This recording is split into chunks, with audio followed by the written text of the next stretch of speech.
chosen one. There have been moments when a large amount of money left your hands, not because it was wise, and not because you had more than enough, but because saying no felt harder than paying. You paid to keep the peace, to avoid looking cheap, to make someone else happy, to remain the person everyone believes is doing well. Then came the silence after the payment, the regret, the calculation, the question you did not say out loud. Why did I give away money I worked so hard to earn? No one at that table knew what it cost you to make that money. They did not see the early mornings, the long shifts, the worry, the work you carried home in your mind. They only saw that you paid. And perhaps that is where your wealth begins. The moment you stop spending to protect an image and begin protecting the life you are working so hard to build. What are you paying to be seen as successful before you are secure? The world has trained many people to confuse appearance with arrival. It shows you the reward, but not the payment plan. The highlight, but not the debt. The house key, but not the sleeplessness. The confidence, but not the loneliness of someone who cannot tell the truth about what they owe. And so you may have begun to believe that looking prosperous will make you feel safe. But safety does not come from being admired by people who do not know your numbers. Peace does not come from winning a comparison that begins again tomorrow. Real wealth is not the ability to impress a room.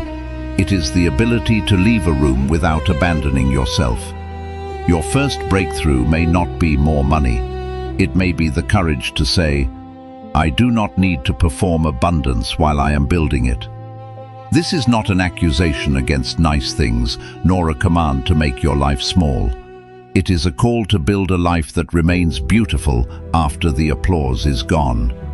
Looking rich is about being seen. Becoming wealthy is about becoming stable. Looking rich asks, what will people think when they see this? Becoming wealthy asks, what will still be true after nobody is looking? One spends to create a feeling, the other builds a life that can survive a difficult month. One needs witnesses, the other needs foundations. There is nothing wrong with earning well, dressing well, traveling, celebrating, giving gifts, or enjoying the fruit of honest work. The problem begins when the image becomes more important than the life beneath it. When rent, food, health, rest, emergency savings, or peace are sacrificed to maintain a story. You may be carrying a story you did not choose. Maybe you grew up watching people treat visible success as protection. Maybe you were taught that being poor means being ignored. Maybe your family worked so hard to survive that spending became the only available proof that life was finally changing. Have compassion for the part of you that learned this. Do not shame it. Shame often sends people back to the same habits in secret. But do tell the truth. If every increase in income disappears into a new display of status, the income may rise while freedom stays the same. If every discomfort requires a purchase, money becomes a servant of your pain instead of a tool for your future. Wealth does not have to be loud to be real.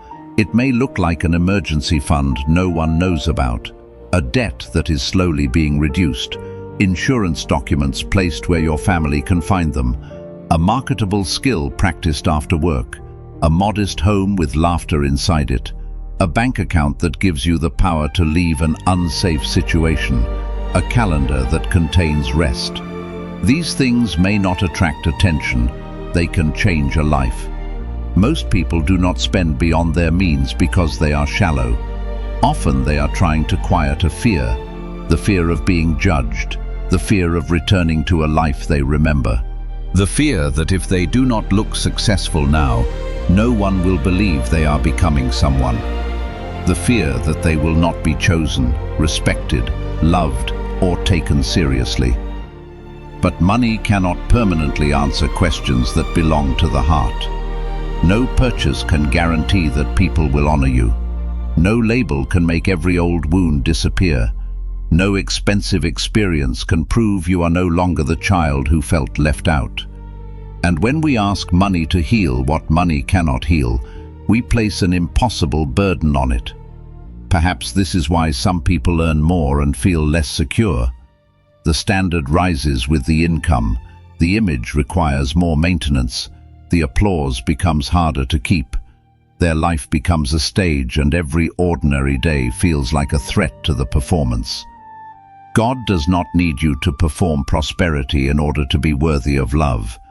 You do not become less valuable because you choose the sensible option. You do not become a failure because you cook at home, take public transportation, wear what you already own, postpone a purchase, ask for a discount, or say, "That is not in my budget." In fact, that sentence may be one of the first sentences of freedom. It says, "I know the difference between my needs and my need to be admired. I will not sell tomorrow's peace for today's appearance. I am learning to be honest without becoming hopeless." Imagine a fictional woman named Nia. One evening, her younger cousin asked if she could borrow money for a medical appointment. Nia wanted to help, but after rent payments, dinners, and the life she had worked hard to make visible, she had nothing left to offer. She sat alone, refreshing her bank account, and realized something painful. She had purchased proof of success and lost the power to offer real support. Nia was the first in her family to earn a steady professional salary. She remembered the years when her mother counted every dollar at the grocery store and when her own shoes could not be repaired. When her income improved, she made a promise to herself: "I will never look poor again." At first, the promise felt like healing. She bought the clothes she once admired, paid for dinners, upgraded her apartment, and posted small pieces of a beautiful life. Her friends called her successful, and for a few hours after each compliment, she felt safe. But she had no margin. One unexpected bill created panic. One missed payment became a secret. She could not tell her friends she was worried because she had taught them to see her as the person who always had it together. The image that was supposed to protect her became a cage. That night she did something humble. She opened every statement. She wrote down every debt. She cancelled what she no longer needed. She did not announce a new financial identity online. She simply began telling the truth. The first month did not feel glamorous. The second did not feel miraculous. But the fear that had ruled her began to lose its voice. Nia learned that a wealthy life is not a life without limits. It is a life in which your limits are known, honored, and strengthened over time. She began to give from a place that did not endanger her own stability. She began to enjoy simple things without needing to display them. She began to save. She began to sleep. Her life looked quieter. Her life was becoming stronger. There is a kind of wealth that begins so quietly that almost no one congratulates you for it. It begins on an ordinary Tuesday. You open the statement you have avoided. You make one transfer into savings, even if it is small. You decline a purchase that would have impressed people for an hour and worried you for a month. Then another decision follows. You make a plan for debt instead of pretending it does not exist. You learn what a contract says before signing it. You stop lending what you cannot afford to lose. You give your future a little more room than your image. None of these moments makes a dramatic announcement, but they create room. And room is one of the first forms of wealth. Room to think before you say yes. Room to survive a problem without falling apart. Room to leave a job that is harming you. Room to support someone you love without destroying yourself. Room to choose integrity when a dishonest opportunity offers fast money. Do not despise the small transfer, the repaired item, the difficult conversation, or the evening spent learning instead of spending. These are not signs that your dreams are too small. They are evidence that you are taking your dreams seriously enough to give them structure. One of the most difficult questions is not, "How much do I want?" It is, "What does enough mean to me?" If enough is never named, every increase can become an excuse to increase the pressure. You will always need the next upgrade, the next proof, the next level of approval. Your life may become more expensive without becoming more meaningful. Enough is not a ceiling placed over your calling, it is a compass. It helps you distinguish between a desire that enriches your life and a desire that consumes it. It helps you decide which sacrifices are temporary and which ones are stealing your peace. It reminds you that abundance is not only what comes in, it is what remains after you have cared for what matters. Perhaps enough means reliable housing, enough food, medical care, rest, the ability to learn, the ability to help when you can, time with people you love, a future that is not constantly held hostage by the last emergency. Your version of enough may grow as your responsibilities grow. That is not wrong. Families, communities, dreams and callings need resources. But if wealth is only a way to outrun the feeling of being ordinary, no amount will ever feel secure. God may be inviting you to receive more without making more your identity, and the thing draining your future may not be what you bought. It may be who you were afraid to disappoint. Some of the most expensive purchases are not items, they are attempts to buy belonging. You pay for the trip because you fear being left out. You pay for the bottle because you fear being called cheap. You pay for everyone because you need to be needed. You keep a lifestyle because you fear that honesty will change how people treat you. But people who require your financial performance in order to respect you are asking for a version of you that cannot rest. Love should not require you to become financially unsafe. Generosity is beautiful, but generosity without boundaries can become self-abandonment. Helping someone should not mean hiding your own crisis. Supporting family should not require you to sacrifice food, housing, medical care, or the future you are responsible for building. It is possible to say, "I love you and I cannot afford that." It is possible to say, "I want to celebrate with you, but I need to choose a different way." It is possible to say, "I am working on my finances and I will not make a decision under pressure." These sentences may feel awkward at first. They may disappoint people who were comfortable with your silence. But every honest boundary teaches your nervous system that you can survive being misunderstood. That is wealth too. Spiritual language can become dangerous when it tells people to ignore reality. Imagine being told that the opportunity will disappear tonight, that a real believer would invest everything, and that questions are simply fear. The message sounds like courage. It is actually pressure. Faith is not the refusal to read the details. Courage is not the refusal to calculate a loss. Hope is not a command to gamble your family's safety on a promise you do not understand. Pray if prayer grounds you.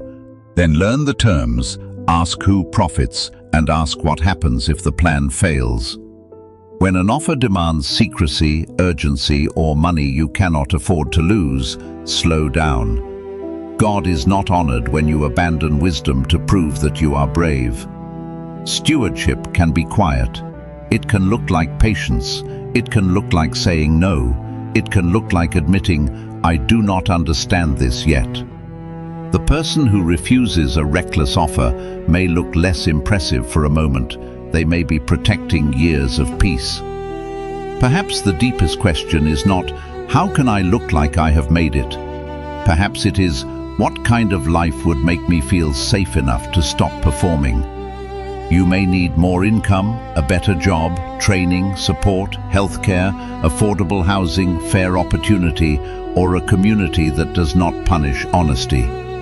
Personal discipline matters, but it does not erase structural hardship.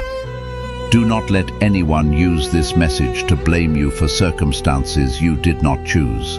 But wherever you have agency, use it gently and consistently. Let your spending reflect your values. Let your plans reflect reality. Let your generosity include yourself. Let your ambition have a human shape. Build a life where your children, your future self, and the people who depend on you do not have to pay for an image you no longer even enjoy maintaining.